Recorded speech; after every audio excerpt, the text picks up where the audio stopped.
जय हिंद। स्वागत है आपके अपने YouTube channel the Canny news पे। आज भारतीय रेल मालगोदाम श्रमिकों का ध्यान कुछ महत्वपूर्ण बिंदुओं पे आकर्षित करवाएंगे। साथ ही साथ भारतीय रेल मालगोदाम श्रमिक संघ से संबंधित महत्वपूर्ण रणनीति पे विस्तार से चर्चा करेंगे। उसके पहले हम आपसे ये निवेदन करते हैं कि यदि आप भारतीय रेल मालगोदाम श्रमिक संघ से संबंधित सटीक और विश्वसनीय जानकारी लेना चाहते हैं तो आप अपने इस YouTube चैनल को सब्सक्राइब कर ले, साथ ही साथ नोटिफिकेशन बेल को ऑन कर दे।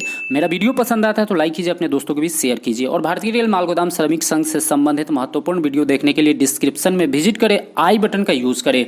जैसा कि हमने पिछले वीडियो में बताया था आपको, श्रमिकों से संबंधित जो लेबर कोड बिल है वो दोनों सदन में पास होंगे और माननीय राष्ट्रपति महोदय के हस्ताक्षर सिग्नेचर के बाद पूरे भारत में कानून के रूप में लागू भी होंगे, क्योंकि ये भारत के यशस्वी प्रधानमंत्री श्री नरेंद्र मोदी जी का सपनों का एक तरह से बिल है, हम कह सकते हैं। क्योंकि इसके माध्यम से वो ये चाहते हैं कि भारत में विदेशी कंपनियों का आगमन हो, यहाँ पे ज़्यादा से ज़्यादा प्लांट लगे और श्रम कानून को आसान बनाया जा सके, जिससे वो लोग ज़्यादा से ज़्यादा आए और यहाँ के नागरिकों को जो है सो कि रोजगार का अवसर प्रदान हो।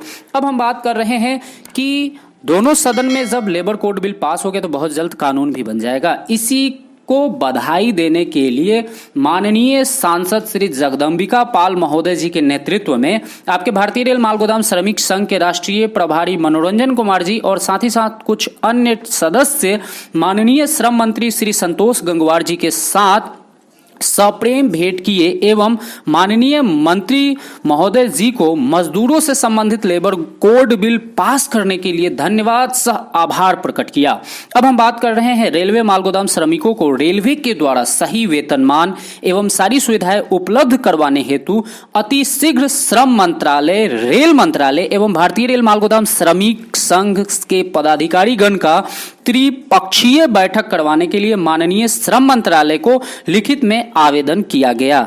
इस पे श्रम मंत्रालय ने जल्द त्रिपक्षीय बैठक आयोजन करवाने का वार्तालाप कर सारी समस्याओं का समाधान करने हेतु आश्वासन दिया है। जी हां, उन्होंने कहा है कि बहुत जल्द हम त्रिपक्षीय बैठक का आयोजन करवाएंगे और आपके समस्याओं पे डिस्कस करेंगे, चर्चा करेंगे। मेन परीक्षा आपके यूनियन का होती है, अब शुरू होती है, क्योंकि अब ये जो बिल पास हो गया है, अब ये जो कानून बनेगा तो इसमें आपके लिए वो लोग क्या क्या सुविधाएं जोड़ते हैं, क्या क्या फैसिलिटी देते हैं, आपका जॉब परमानेंट करवाते हैं कि नहीं, इन सभी बिंदुओं पे अब उनका असली इम्तिहान की घड़ी शुरू हो गई है। जब ये त्रिपक्षीय बैठक होगी तो अपना प्रेजेंटेशन रेल मंत्रालय के समक्ष वो किस प्रकार रखते हैं, ये आने वाले भविष्य में बहुत हद तक उन्हीं पे डिपेंड करेगा। अब आपके भविष्य का निर्धारण होगा आने वाले समय में। लेकिन एक बात जो ध्यान देने वाली है, आपके जितने भी भारतीय रेल मालगोदाम श्रमिक के पदाधिकारीगण हैं उनके द्वारा कहा गया है सही वेतनमान एवं सारी सुविधाएं उपलब्ध करवाने हेतु इस बैठक में, यानी कि श्रम मंत्रालय के साथ जो सप्रेम बैठक किए हैं, इसमें कहीं भी परमानेंट करवाने का जिक्र नहीं किया है। आप अगर परमानेंट होने का सपना देख रहे हैं तो ये सबसे सही और सटीक समय है। जितने भी भारतीय रेल मालगोदाम श्रमिक से जुड़े हुए हैं या फिर जो भारतीय रेल मालगोदाम श्रमिकों के द्वारा परमानेंट जॉब लेना चाहते हैं, वो लोग अब यूनाइट हो जाएं और अपने यूनियन पे दबाव बनाना शुरू कर दें।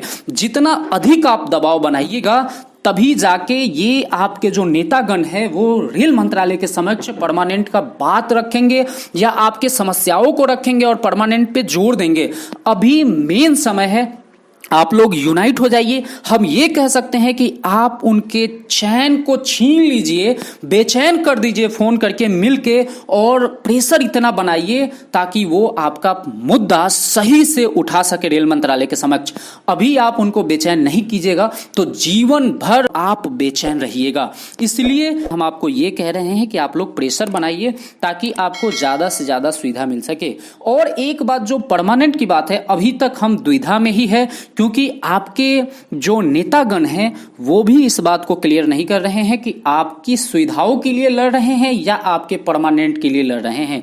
सुविधा के लिए अगर लड़ रहे हैं तो चूंकि जगदम्बिका पाल जी ने आपके लिए काफी संघर्ष किया है और जितने भी सांसद महोदय हैं वो संसद में काफी हद तक श्रमिकों का बात उठाया है, तो श्रम मंत्रालय आपके लिए जरूर कुछ ज़्यादा फैसिलिटी की डिमांड करेगी। लेकिन अगर सिर्फ आपको फैसिलिटी लेना है तो कोई दिक्कत नहीं है, आप शांत रहिए। लेकिन अगर आपको परमानेंट लेना है तो आपको शांत नहीं रहना है, आपको ज़्यादा स्ट्रगल करना है, आपको अपने यूनियनों पे प्रेशर बनाना है। हमारे इस यूट्यूब चैनल को सब्सक्राइब नहीं किया तो सब्सक्राइब अवश्य कर लें और साथ ही साथ नोटिफिकेशन बेल को ऑन कर दें ताकि सही जानकारी आप तक सबसे पहले पहुंच पाए। चिंतन मंथन कीजिए और अपने नेतागण से तुरंत संपर्क कीजिए कि वो आपके लिए क्या सोच